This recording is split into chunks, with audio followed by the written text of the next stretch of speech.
മഴ അപ്ഡേറ്റുകളിലേക്ക് പോയാൽ തിമിർത്ത് പെയ്യുന്ന മഴയിൽ വ്യാപക നാശനഷ്ടമാണ്. 8 ജില്ലകളിൽ റെഡ് അലേർട്ട് ഉണ്ട്. 4 ജില്ലകളിൽ ഓറഞ്ച് അലേർട്ടും പ്രഖ്യാപിച്ചിരിക്കുന്നു. വയനാട്ടിലെ വിദ്യാഭ്യാസ സ്ഥാപനങ്ങൾക്ക് നാളെയും അവധിയാണ്. തിരുവല്ലയിലും ആറന്മുളയിലും റാന്നിയിലും അപ്പർ കുട്ടനാട്ടിലും ഒക്കെ കനത്ത വെള്ളക്കെട്ട് തുടരുകയാണ്. ദുരന്തബാധിത മേഖലകളിൽ രക്ഷാപ്രവർത്തനം പുരോഗമിക്കുന്നു. ദുരിതബാധിത പ്രദേശത്ത് മുഖ്യമന്ത്രി വി ഡി സതീശൻ സന്ദർശനം നടത്തി. റഹീസ് റഷീദും റാംഷ CPM SS ശരണം അഖിലും ശരത് SS ഒക്കെയാണ് വിശദാംശങ്ങളുമായി ചേരുന്നത്. നമുക്ക് ആദ്യം റാംഷ CPയിലേക്ക് പോകാം. റാംഷ പാലയിലാണ് ഉള്ളത്.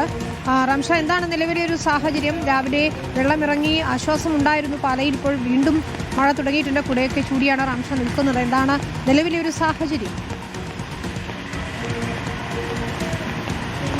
വിനിത, പല നഗരത്തിൽ വെള്ളം പൂർണ്ണമായും ഇറങ്ങിപ്പോയിട്ടുണ്ട്. ഈരാറ്റുപേട്ടയിലും രാവിലെ അല്പം ഒരു ആശങ്കാജനകമായ സാഹചര്യം ഉണ്ടായിരുന്നെങ്കിലും പിന്നീട് അത് ഒരു വലിയ ദുരിതത്തിലേക്ക് പോകുന്ന സാഹചര്യം ഉണ്ടായിരുന്നില്ല. ഏതായാലും മീനച്ചിലാറ്റിൽ വെള്ളം കാര്യമായി ഇറങ്ങി തുടങ്ങിയിട്ടുണ്ട് എന്നതാണ് എനിക്ക് പിന്നിൽ ഇവിടെ കാണാൻ കഴിയും. ഇതാണ് ഈ മീനച്ചിലാറ്റിലെ ഓരോ പാലത്തിനടിയിലും ഇത്തരത്തിൽ ഒരു സ്കെയിൽ സ്ഥാപിച്ചിട്ടുണ്ട് കൃത്യമായി. അതുകൊണ്ട് എല്ലാ ആളുകൾക്കും ഇവിടെ എത്ര അളവിൽ വെള്ളമുണ്ട് എന്ന് മനസ്സിലാക്കാൻ കഴിയും. ഇപ്പോൾ നമുക്ക് നോക്കിയാൽ കാണാം 13 അടി വെള്ളമാണ് ഇപ്പോൾ മീനച്ചിലാറ്റിൽ ഉള്ളത്. അതായത് കാര്യമായി ഇവിടെ വെള്ളം ഇറങ്ങിയിട്ടുണ്ട്.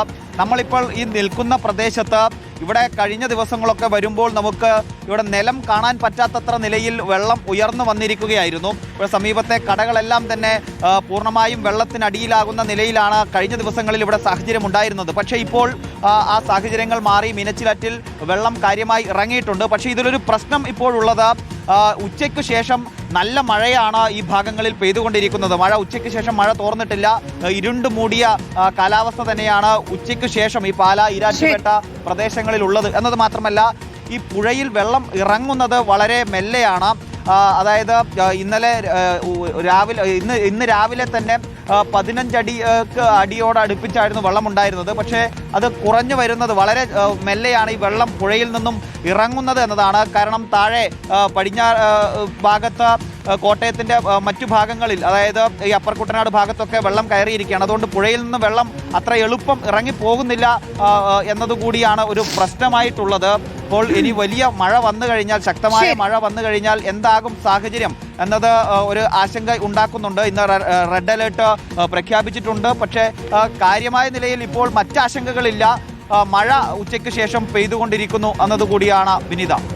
ശരി, അതാണ് പാലായിലെ ഒരു സാഹചര്യം.